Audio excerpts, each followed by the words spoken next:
ఇప్పుడు వచ్చే ఎన్నికలు ఢిల్లీ ఎన్నికలని, గల్లీ ఎన్నికలు కావని చెప్పారు మంత్రి సీతక్క. ఈగోలు పక్కన పెట్టి కలిసికట్టుగా పనిచేసి పెద్దపల్లి ఎంపీ సీటు రాహుల్ గాంధీకి గిఫ్ట్గా ఇవ్వాలని కార్యకర్తలకు మంత్రి దిశానిర్దేశం చేశారు. పెద్దపల్లి పార్లమెంటు నియోజకవర్గ స్థాయి కాంగ్రెస్ ముఖ్య కార్యకర్తల సమావేశానికి ఆమె హాజరయ్యారు. గత ప్రభుత్వం కారణంగా పెద్ద ఎత్తున నిరుద్యోగ యువత పెరిగారని మంత్రి ఆవేదన వ్యక్తం చేశారు. ఇక బీటెక్ డిగ్రీలు చదివిన వారు కూడా కాంగ్రెస్ పార్టీ ప్రభుత్వం ప్రవేశపెట్టిన ఉపాధి హామీ పనులకు వెళుతున్నారని అన్నారు. రాహుల్ గాంధీ కుటుంబం త్యాగాల కుటుంబమని, కాంగ్రెస్ పార్టీ అధికారంలోకి రావాలంటే పెద్దపల్లిలో గడ్డం వంశీకృష్ణను గెలిపించాలని ఆమె కోరారు. ఢిల్లీ నుంచి వచ్చిన, హైదరాబాద్ నుంచి వచ్చిన, ఐటెక్ నుంచి వచ్చిన అనేక మంది యువకులు గడ్డపార పట్టి పలు పట్టి తోపి ఉపాధి ఎక్కడ వెతుక్కున్నారు? మరి బీటెక్ చదివిన ఎక్కడ వెతుక్కున్నారంటే 100 రోజుల పని ద్వారా వాళ్ళ యొక్క ఉపాధిని కోరుకున్నటువంటి పరిస్థితి, ఉపాధిని పొందినటువంటి పరిస్థితి.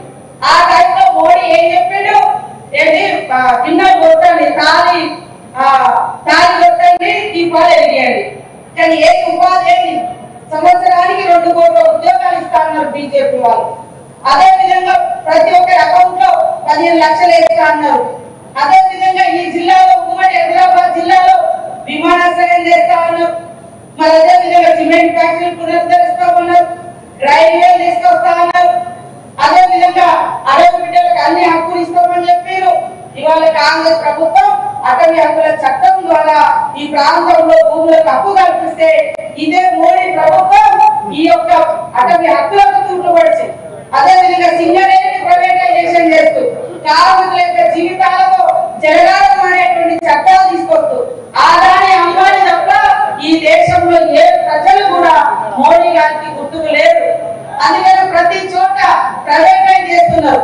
ఇవాళ మధ్య భారతదేశంలో గోదావరి కిందలు కానీ అవతల కానీ అటవీ ప్రాంతాల్లో అత్యధికంగా ఆదివాసులు జీవిస్తున్నారు.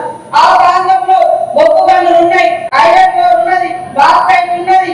వాటి మీద కన్నేసి పెట్టినటువంటి 100 రోజుల పనికే ఢిల్లీ నుంచి వచ్చిన, హైదరాబాద్ నుంచి వచ్చిన, ఐటెక్ నుంచి వచ్చిన అనేక మంది యువకులు గడ్డపార పట్టి పలు పట్టి తోపి ఉపాధి ఎక్కడ వెతుక్కున్నారు? మరి బీటెక్ చదివిన ఎక్కడ వెతుక్కున్నారంటే 100 రోజుల పని ద్వారా వాళ్ళ యొక్క ఉపాధిని కోరుకున్నటువంటి పరిస్థితి, ఉపాధిని పొందినటువంటి పరిస్థితి. ఆ టైంలో